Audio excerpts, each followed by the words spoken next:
what you need to start doing if you're somebody that works a 9 to 5. You need to stop trading your time for money. You need to use that gift that God gave you to make money. And what that gift is, only you know what that is. How you figure out what that gift is what, yeah, let's move that a bit closer. How you figure out what your gift is something that people are always asking you about. Whether it's a skill, service, a product that you're always making. Like for example, holiday season, everybody asks you, oh, can you bake a cake? Can you bake this? Oh, I love when you bake this. Can you bake this for my party? And you say, sure, but you never get compensated for it. You need to get compensated for the work that you do. Now, you may be saying, oh, I don't get paid much for cakes or whatever. Then don't do cakes, but I'm pretty sure there's something out there that people will pay you for based on the value that you bring to them. You're going to charge based on your value opposed to charging on an hourly basis, like what your job pays you. Figure out what it is that you want. I spoke to a lady yesterday, and she was just fed up. She was like, all I do is give people free advice and get nothing in return. I want to get paid for my time. I'm tired of this. So I said, great. So why don't you start? I don't know what to start or how to start. And what I said is, this is simple actions you guys can take as well. Start by asking people, what is it that they want? The market will always tell you what it wants when you ask. If you don't ask, you'll never know. So don't try to think about it and be like, oh, what should I do? What should I sell? Ask the market. Start with what people already ask you for.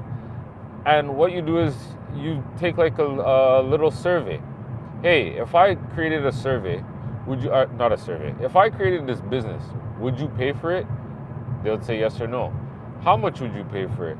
They'll also tell you yes or no. These are simple things that you can do to figure out what it is that you're going to provide to the market.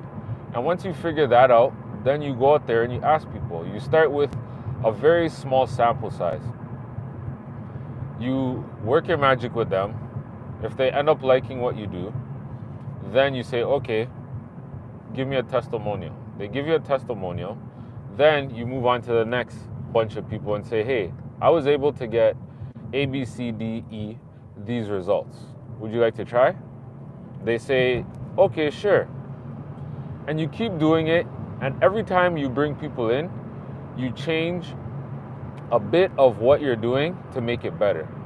And that's how you're going to grow your business. A lot of people think, oh, I need a lot of money to start. I need a web page. I need a landing page. And that's what the girl said to me. I was like, you don't need all that stuff. Just go out there and let people know you're charging for this service and see what they say. If nobody says they want what it is that you're buying, then that's probably something that you don't want to use in the market. Here's an easy 3-step test that you can do to test out if people would buy what it is that you're offering. 1, ask family members.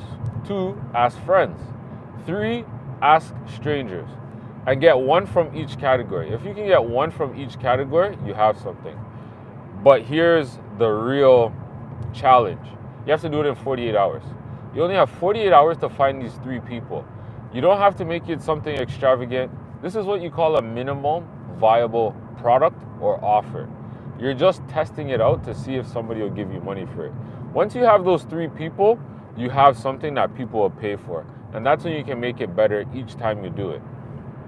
So every time you have new people coming in to either your program or buying your product, always get feedback from them so that you can make your product better the next time you come around. Look at all the big companies. Whenever they come out with something, they test it with the market and see what their feedback is. If they don't like it, they scrap it. If they do like it, they keep building on it. For example, Meta Ray-Bans or Meta glasses. Meta went with these big chunky glasses, but they kind of use that more for video games. So they said, how can we bring this to the wide market where other people can use this as well? And what they did is they went from the big clunky glasses, same thing like Apple. I'm pretty sure Apple's going to come out with a new one as well. They took that and said, okay, This is not something that people can wear on an everyday basis. So how do we make this more accessible for more people? And what they did was they paired up with Ray-Ban. It's a popular brand. A lot of people like to wear it. And they said, okay, if we can put our glasses or our technology into this, we may have something. And that's what they did. They came out with the Ray-Ban Meta glasses or the glassware, whatever you want to call it. And you can stream on it and do a whole bunch of things. Now you can even talk to the glasses and it'll talk back to you. And what they did is they put it out in the market, they got feedback from it, and based on the feedback, they made a better version. Now they're coming out with a new one, I think in the near future, where it has visuals on the glasses. And that's what you call iteration. Iteration is making something better and better each time you go through the testing phase or research and development phase. And that's what you can do with your business. You start with $0. You go out there and you ask people, hey, would you pay for this? Hey, I started this service and this is how much it costs. You can start low and work your way up. If you already have a proven track record, you be like, listen, this is how much I'm charging for this product or service to get you these results. People want results. People don't care about your little fancy website, this, that, and the fourth, you taking a photo shoot, hands crossed and smiling. Nobody cares. What result are you going to bring me if I pay you my money? That's what people want. They either want it done faster, a proven system, or they need help. Those are three reasons why people buy, and obviously because they feel like it. So that's what you need to do in the market. Let people know you have this service. And if you're really tired of the 9-to-5 grind, I have a link down below that's called the Wealth Builders Academy, where other like-minded individuals are building wealth to gain back the freedom of their time. So if you want to join, click the link down below. It's free. But going back to what I'm saying, if you're tired of working 2 jobs, working overtime, 60 hours, then it's time for you to say, you know what, let me bet on myself now. I'm tired of going to the 9-to-5 and them not valuing my time. So if you're somebody that loves your job, this is definitely not for you. But if you're somebody that's tired of doing that, then you need to go out there and test what it is you have. Now, don't stay married to the business that you start. It can change over time. It can evolve into something else. That's the great thing about being a business owner. If you don't like it, you can switch at any time. In your job, if you want to switch, you got to go to HR, you go order your boss and be like, hey, I don't like this position. Well, you can't really say I don't like this position, but you got to apply for a new position. You being a boss and owning your business, you be like, you know what, this is not working. Let me change that. Or you say, you know what, I found that this market doesn't work so well, but this market does a bit better. So for example, the lady I spoke to, she said, I want to help people, or a lot of people come to me for resumes for their job. So I was like, great. It's a lot of people need jobs, but the part that sucks about it is if they don't have jobs, then they don't have money. So then they can't pay you. Hey, how you doing?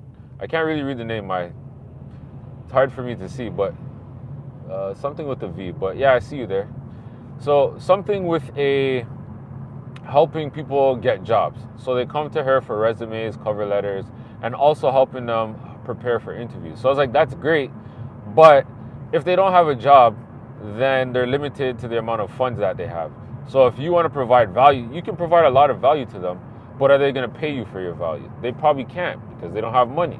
Or if they're transitioning from one job to another, yes, they have money. But if they don't have money, then you're stuck. So I said, I said, why not offer your services to maybe businesses and do grant writing? So she's like, yeah, I thought of that. I helped my brother out. So I was like, yeah, so why don't you do that instead of helping people get jobs? Because businesses have money. And if businesses want to get grants, it's technically free money. You can charge them a fraction or a percentage of how much they get for their grants. Grant writers make anywhere from, I think, roughly 2 to about 5% per grant that people get. So if somebody gets a $10,000 grant and you're charging them 5%, that's an easy $500. Is it 10,000? Yeah, easy $500 you get from writing the grant. Plus you can charge them a setup fee. So that setup fee can be $500. $500 plus 5% of $10,000, that's $1,000 that you make. Why wouldn't you want to do something like that? It's easy money. You know how to write the grants. They don't like to write the grants. So guess what? You say, all right, I will solve your problem. Here's your current situation. Here's your desired destination. What I'll do for you is I'll write the grant so that you can get this money to do whatever it is that you need to do. I just require a setup fee and 5%. And there you go. And if you're able to do that on a consistent basis, guess what? You're going to have people coming in and out of the door for your services. You can take it a step further and say, okay, you know what? Because I'm getting all these people through the door, maybe I can teach other people on how to write grants. And now you can create a coaching program, teaching people how to write grants for themselves. So now, instead of you trading your time for dollars, you're creating a course and you're also doing these grants for people. So you're using your expertise to make money. So you're not getting charged on an hourly basis. You're getting charged based on the value that you're bringing to the market, which is 10 times better. So at your job, you're probably making $25 to $30 an hour, where now you're getting minimum $500 per client to do grant writing for them. You let them know ahead of time, hey, I have an 80% track record, whatever your track record is. You keep a history of the approved grants that you got for people, so that you let people know, hey, I may or may not get this grant, but there's a likelihood that I will get you this grant, just as long as you meet the basic criteria. So that's another thing that you need to make sure that you note down as well.